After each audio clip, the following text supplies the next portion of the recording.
কৰিব নোৱাৰা কাম কৰি দেখুৱালে মহিলাই। নগৰবেৰাৰ যোগীপাৰাত মহিলা জব্দ কৰিলে চুলাই মদ। দীৰ্ঘদিনৰ পৰা যোগীপাৰা গাঁৱৰ কুলমণি বৈশ্য নামৰ লোকজনে মুকলিভাৱে ঘৰতে বিক্ৰী কৰি আহিছিল বিষাক্ত চুলাই মদ, যাৰ ফলত বিনষ্ট হৈছে অঞ্চলটোৰ শৈক্ষিক পৰিৱেশ।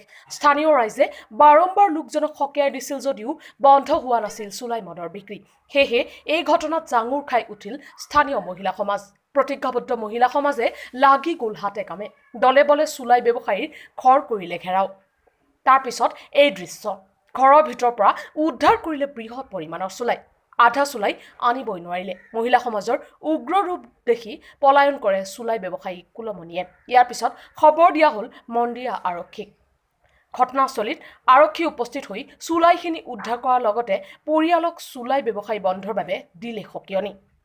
নগৰবেৰাৰ পৰা পুলক বৈশ্য ৰিপৰ্ট, নিউজ 31 অসম। কোনে বিকি আছিল? কোনে বিকে? ক'ৰ পৰা মদখিনি ধৰে? কাৰ ঘৰত পালে?